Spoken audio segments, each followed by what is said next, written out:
Well, I was running this old pig here the other day, and it was doing great shoving stuff off, and ran it for a couple hours there, and then my steering and stuff went away. And we did the clutches and brakes in this a while ago, and the only thing I can figure is that stuff finally wore in, and now it needs some adjustments. So I'm gonna try to do those.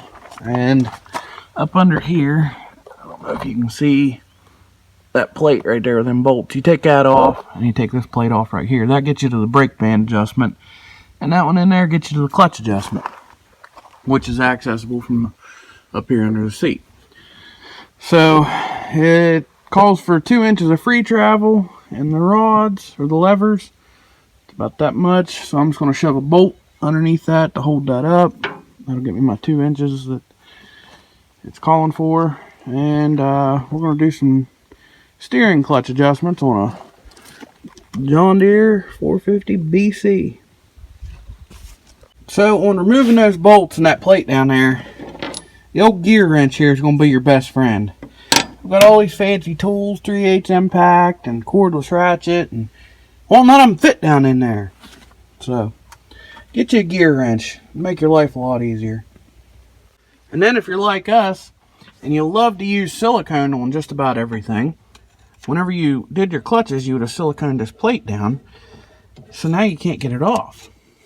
So I'm probably going to have to take and get a real long screwdriver and go underneath the box and peck on it with a hammer. So after you get that to break loose, you can reach down in here and pull that plate out. You can see all that nice silicone that we sealed that up with. So then what you're looking at there, let me see here. So that rod right here, see that runs through here from your power steering, and whenever that pulls on that, that's what depresses your clutch. And then try to keep some of this crap out of there. This little bolt here, whenever it pushes on this, that's what shoves on the brake band and clamps down on the clutches down in here. Right there's the brake band. You can kind of see it right there. So everything looks good down in there still. Everything's dry. Nothing's leaked in. I think everything's just settling and finally needing some adjustments. So I've got too much free travel in my lever, and the reason that I'm knowing this, it's going to be kind of tough. But if I set things down in here and you listen, you can hear whenever that clutch finally depresses. Right there is where I hit the clutch.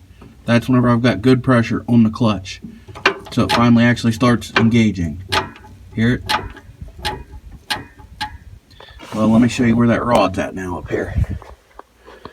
I'm probably closer to 6 inches instead of 2 inches of free travel. So I need some more. I need to tighten those up. So I want to show you this. I just barely tightened that nut right. You know, I had to break the jam nut loose, but I didn't spin it back at all. But I just barely tightened that one up. Just a wee little bit. I'm talking, there's like an 1/8 of an inch gap in there. And I'm already, that's my free travel now. Maybe 3 inches. So maybe a turn or two more, and my free travel will be right where I need it to be. Alright, I got that jam nut tightened back up, and there's our free travel. Maybe slightly over 2 inches, but really close. So, I'm gonna look at the book. I think next it says I've got to start adjusting on these brake bands. So just as I started getting somewhere with this, it starts to rain again. So I had to retarp the dozer because the parts down in there don't take kindly to water. So hopefully this rain will pass pretty quick, and I can get back to this. Yeah, that there didn't last too long, so I'm gonna untarp this and get back to it. So next, you got to, I don't know if I did this already, but you had to back that that bolt right there off of the brakes. You don't want it touching at all right now. And then you're going to pick up your lever. I just put a 7/16 bolt under there, and that takes up your free travel and your slack. Then it says come back down around here, and you're going to tighten that head of that bolt right in there. It's dark, can't see. The head of that bolt right there, which is a 13/16, and you're going to tighten it down until it's tight. So I got that tightened down, and I don't think you want to like crank it tight. And it's got like these on that band bolt. It's got like a U-shaped thing that sits over a rod that goes this way, so you can feel it click every time it rotates in there. So the book says after you get this all done to back it off 3 detents. And my definition of that would be 3 of those clicks. But the old guy that tractor dealership where I got parts and told me a couple things, he said only do it 1. So I'm probably going to go his method because he probably knows since he's worked on so many of these. But yeah, so next what you're going to do is with this free travel taken up, you're going to adjust that bolt down there up until it just touches this. And whenever it touches that, that's where you want to stop. And then retighten your jam nut. But you want it to just touch it. You don't want to tighten it up against it. You just want it to touch it. I'm going to get the light in here. I got the light in there so you can see that a little bit better. See how there's this tiny gap in that bolt? And like I said, you want it to just touch that thing whenever you tighten it up, and then put your jam nut back against it so it holds it. And that there's what you should have once you get it all done down in there. So I'm going to button this side up, and I'm going to go do that side next. I'll save you the hassle of that. After you get everything adjusted down in there, don't forget to take this back off 1 detent. And of course, as usual, don't forget to hit her with some silicone when you slap her back together. So I just wanted to add an update in here on the brakes and clutches. So I made all my adjustments and ran it, and it helped, but it still wasn't completely right. So I made the phone call to the place where I get parts and talked to that guy, and I told him what was going on. Told him did all the adjustments, but it still wasn't steering right. And he said, "Did you go by the book?" And I said, "Yeah." He said, "Well, you got to think that book was for when this dozer was new." He said, "Not 50 years old. So you got a lot of slack in your adjustments and everything." He said, "The best thing you can do is take the seat off, leave everything open, and run it for a little bit, and just make adjustments as needed." So he also said, whenever I told him we replaced the clutches and the brakes, he asked if we used aftermarket brake bands or the factory ones and had them relined. And I told him we used aftermarket. He said, "Well, that's a problem too." He said they don't grab as good as the factory ones did. So I don't know. I guess I'm just gonna make some adjustments here and see what happens. So I made my adjustments, and I think I got this where I want it to be. And I did like he told me on the brake bands, run them down tight, back them off 1 notch. But then what he said was you got to get up in there and look down in at your clutch. And he said you want it to just be right there to almost touch before you ever pull a lever. That 2 inches of free travel and stuff on this, I mean, that's hearsay because everything's got so much slack in it. So that's what I did. I made it to where, I mean, it just barely, you barely move this rod and you can see it come over, and the throw out bearing had hit the clutches. So I did that, and I tightened the brakes up, and it seems to be like it's going to do what it's supposed to. But I've also noticed with these brake bands, like he said, the aftermarket ones, that one over there is almost wore out already. This one's about half. So that might be another thing to look out for. So I got the fuel filters. I'm going to go ahead and it's pretty simple to change those. You just pull this bolt right here, and there's one down here. Pull those out, the side cover comes off, and they're literally right there. So I'll get the tools and get that there. Alright, there's the cover off. Right there's the fuel filters. nuts on the bottom of them. You just spin those loose and the glass drops off the bottom and filter comes down off there. And there's O-rings on here you gotta watch. I'm probably going to shut the fuel off at the tank. It does have a shut off under the seat, just so I don't lose too much. So, if you look in that fuel bowl there, see all that rust?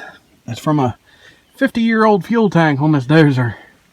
That's why I'm having fuel issues, and you see this one down in here. So, I got new filters. I'm going to put them on there and screw them back on, and then I'll show you how I bleed it. I don't know if it's right or not, but it should be. It worked last time. So after you get your filters back on, it should look like that. And then you're going to come back up in here. And you're going to make sure you turn your fuel back on. Fuel's all the way on. And then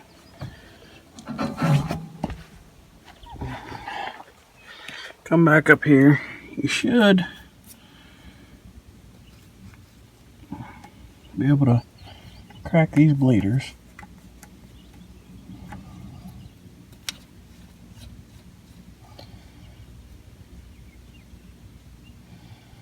It may gravity feed, but I seriously doubt it. I don't know though. It looks like there might be fuel coming in that bowl. There's a little bit in there. And of course it's dripping out the bottom. That one there's got a messed up it's not an O-ring, but it's made onto this bolt. It's flat rubber, so I may end up having to get a new bolt. I'm gonna pull that off and maybe try to put an O-ring or something on it real quick. Alright, so I had to shut the fuel off, come back down here, take that off, put an O-ring on it, and put it back on and turn the fuel back on. And now it's starting to fill up with fuel, and I don't think it's leaking out of the bottom anymore. So that'll take care of that. So to speed this up, what I did last time is I just started the dozer because it's a mechanical fuel pump. There should still be a little bit of fuel in the lines going to the injector pump, and it should crank and give it enough to prime these filters, and I could shut those off, and that should take care of that.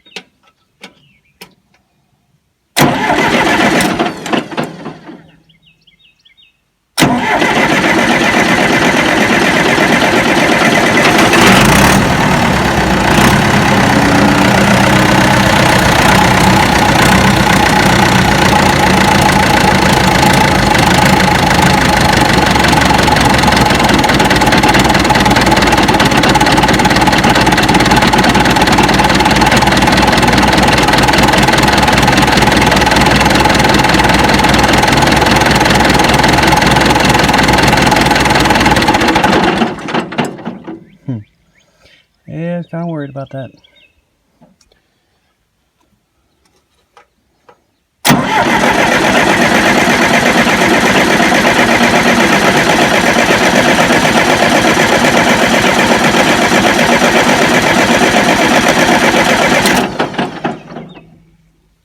That one's full.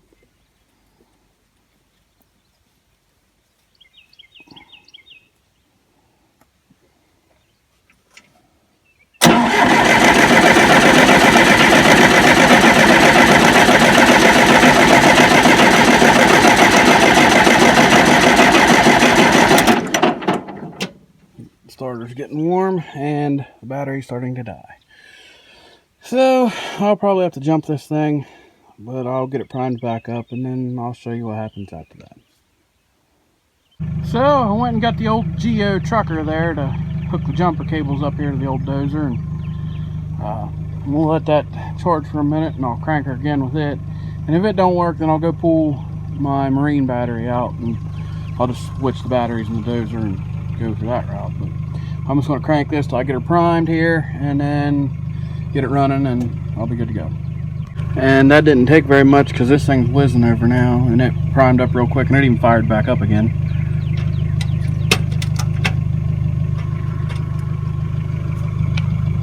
For some reason I blew a fuse there and my fuse panel I have wired back up. If you haven't seen that video, go check that out, that's for sure.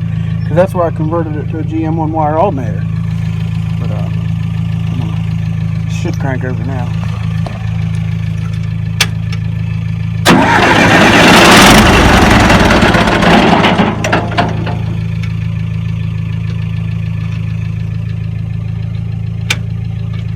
What the heck? Oh, popping that fuse because I got that hooked up and it's still charging as well. So I'll get this figured out here in just a second. So the old grill fired up and took right off running. That's the fuel filter change. Once that's done, put the hood back down on it and then push that back up there, and then we're going to push that leaking hydraulic line real quick. Alright, luckily for me, that hydraulic line was just loose. I just tightened up the fitting and it quit leaking. I can't move the line anymore, so real easy fix. Glad that's all it was. So now I can get back to shoving some more dirt. So I managed to get it to start, and I hurried up and backed it up here on the level ground. Well, somewhat level, flatter anyhow. And got the hood off because whenever I was backing it up, I could hear something squealing because I didn't have my ear muffs on whenever I backed it up. Well, I come to find out the alternator belt's loose, but that shouldn't have any problem to do with what's going on. The first thing I'm going to do is get this alternator belt tightened. I just went ahead and pulled the side cover off again. And if you didn't watch the one-wire alternator conversion video, go check it out. But pretty simple. I just got to loosen up the bolts, put a pry bar in there, pull it out, and tighten them up. And here's what I mean by it's loose. I don't know if you can see how much I can move that. That's way too loose. I got that alternator belt tightened up, but I'm checking on. I went back here to the back to the fuel drain. Yeah, don't mind the giant stick that's stuck up in here. But anyhow, I opened it up and I got like a couple drips of water out, and that's it. It's clear plugged up with rust. So I'm probably going to end up siphoning what's left in this out. And then I'm going to pull the bottom off of that, and I'm going to drain as much of this crap out of this tank as I can and try to wash it out and get some of that big rust out of there. Probably blow backwards through the fuel line. And I might even consider adding, because I don't like how the fact that the fuel comes straight from the tank to the fuel pump, then through filters. I might even put like a small inline filter here just to catch some of the stuff and save on the pump. But so that's my next plan. So on the dozer, I noticed something here the other day, and where this pipe meets the turbo, it's actually leaking pretty bad around there. Like, I mean, stuff underneath the hood is black from that. So I went to Napa today and I picked this stuff up, and I'm gonna see if this stuff here will work. So it's good up to 1500 degrees, which is definitely gonna need it on the turbo. But so I'm gonna open this up and I'm gonna try to smear this stuff around there, and it says curing time is 2 to 4 hours. So we're gonna let it cure, and then we'll see if we can't get back to shoving. I put her on there heavy. It said use a liberal amount, so that there ought to do the trick. So back onto the dozer. I'm gonna go ahead and untarp this. I had to wait for it to get done raining yesterday. I'll get this thing untarped, and then I've got to siphon the fuel tank out, get it drained down pretty good, so that I can then drain the tank completely out the bottom. So we'll get that process started.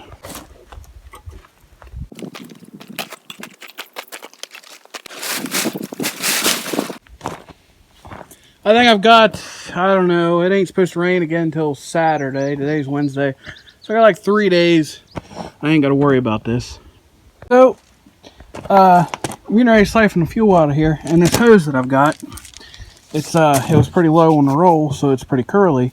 And my fix for that is, I just take this piece of hose, and I had this old piece of brake line laying around. And I'm just going to straighten this out here and shove this brake line down into this hose.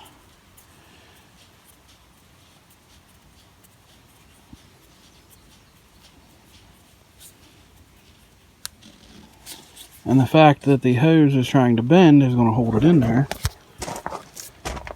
But now I have a straight piece of hose to reach the bottom of the tank.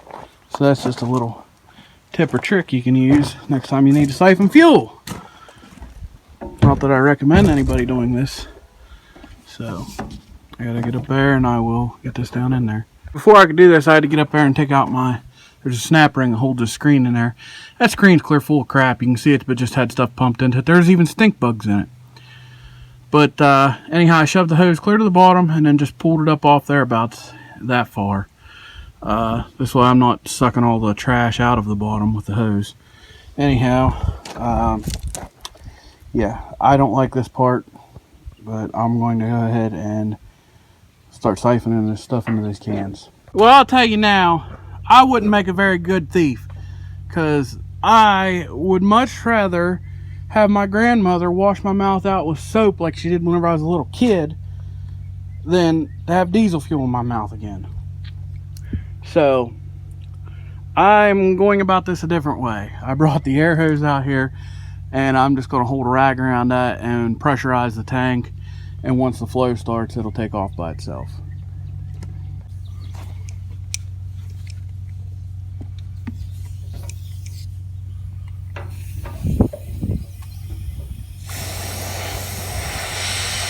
Took me a minute to get that, but it is siphoning in here now. And all I did was pressurize the tank to make it blow that shit out to start. So I finished getting that siphoned. I got probably 15 or 16 gallons out of it, I'd say. And so next I gotta come up under here and helps me move my hand. Anyhow, this right here is the drain out of the bottom of the tank. It's got this little pitcock on it, but it's plugged up. Last time I did unscrew it though, I got a couple drips of water out, and that's all I got. So the reason I wanted to drain the tank, I drained it all out, but probably maybe that much. I'm just going to unscrew this so whatever's in there can come out. I want to show you this real quick. If you look right there, that's the fuel outlet for that tank, and you can see it's up probably 2 inches off bottom. The issue I'm having is that there's so much stuff in there. I'm working on such a steep hill forward that every time I do this, everything in the bottom of the tank comes up there and is blocking my fuel line off. That's why I've got to go through all this stuff. And this is why I'm having issues. I literally pulled this big plug out of the bottom, and do you see all this goop? It's literally got that hole, and that is three-quarter or 1 inch plug, and that has that plugged off to where nothing's even coming out of it.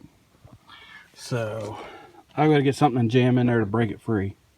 So for anybody that doesn't know, diesel fuel can actually have algae grow in it, and a lot of this stuff here is that algae. So yeah, you know, I mean, I guess it's expected on a 50-year-old diesel tank. So on this pitcock, it's pretty, I knocked the stuff out of it, but it's still pretty grungy. So I'm just going to take and probably clean it out with brake clean. So I shined a light down in the fuel tank, and what I see down in there doesn't look too hateful other than what's left in the bell of that drain. I'm going to have to wash that out with something. I'm going to have to dump a little bit of diesel back into the tank and hopefully wash the rest of that out of there. But just for the heck of it, I'm going to pull the side cover off, unhook the fuel line at the fuel pump, and I'm going to blow air back through it just to make sure I get all the gunk out of there, and then hopefully I can wash that down and out of that drain too. And maybe this will take care of my issues. So I went ahead and got that off, and all I'm going to do is take the air hose and stick it in the end of here. I'm definitely going to have both hands to do that, but I'm just going to blow the air back through there. So I'm going to try to give you guys a view down here in the tank. I think we can see something here. Yeah, the hole down there is where I took the pitcock out of the plug. And if you look and you see this pipe sticking out, that's the pickup for the fuel line. And that's why every time I go downhill, that crap would come off there and plug that off. And that's a big bunch of it that come out of the bottom. And that's just nasty stuff. So hopefully this will be taken care of. So I got all that goop cleaned out of there. And let me see if I can find a good chunk of it. Oh yeah. And this here is what that stuff was. And it's just sticky and gooey, and that's why I know that that is what is plugging off my fuel lines. Why I was not getting fuel. I mean, I just slung my hands and that shit stuck to it still. So anyhow, I went ahead and wrapped some Teflon tape around that plug, and I'm going to go ahead and screw this in there. And then I got to fill this back up, and this project's done. And it's back in there. So now I'm going to fuel her back up and start it. So as for me fueling this back up, I'm dumping it into a funnel that has a screen in it, into the screen that goes into the tank, so that hopefully it'll catch any kind of crud that might have been in this fuel, and that'll help me out on the actual fuel filters. So a little bit of this crud was already in there, but that's the screen at the bottom of this funnel after dumping that stuff through there. There's bugs and all kinds of stuff. So hopefully this helped. We'll find out. So on the dozer here, one other thing I need to do before I run it again, I'm going to make sure my final drives are topped off with fluid. And on the back side of it, there's a plug right there. It just takes a 1/2-inch ratchet. And you just pull that plug out, and we're going to make sure that it's clear full, or the fluid runs out that hole. That's what we want. So I'm going to get that out of there and top it off. And then putting the fluid in, what I have here on this one is this is a suction gun. Harbor Freight had these on clearance for like $7.99 not long ago. But anyhow, you just stick the hose in the hole down there and shove the handle in, and it forces the fluid into the hole. And the other device I have for putting oil in there is what I got the other day, Harbor Freight. It's called a pail pump, 5-gallon pail pump, and it's just a pump that goes down in your hydraulic fluid bucket with this little spout thingy on here. And this is pretty handy because it just slides right up in there, and then you just pump it.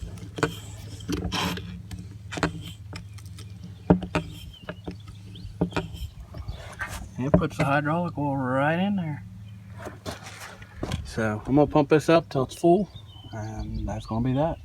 Once it's full, it'll start running out like that. Now the other side's a pain in the butt, because you've actually got to get down on the ground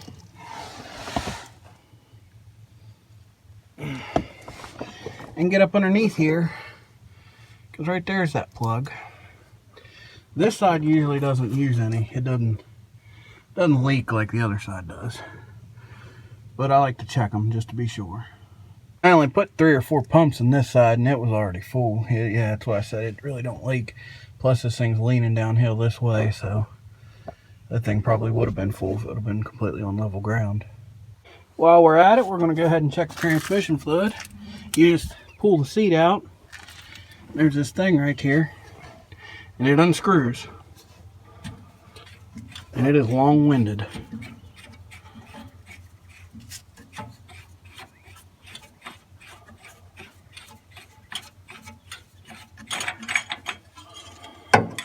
It's got a dipstick on it. And we are, let's see if I can get that to focus. We're right where we need to be, right in the middle. So we're good to go there. Good. And of course, while we're at it, we'll come over here and let's reach in here and pull the engine oil too while we're at it. Let's see. And we are, and I'm shaking. Just at the add mark on that. So we're probably going to put a little bit of oil in here. So that's simple enough there. Right there's the fill. I've got a funnel with a hose on it. I'm just going to dump some oil in. And of course, you know we're going in with some good old Roteller tea. So I'm going to get this dumped in here. And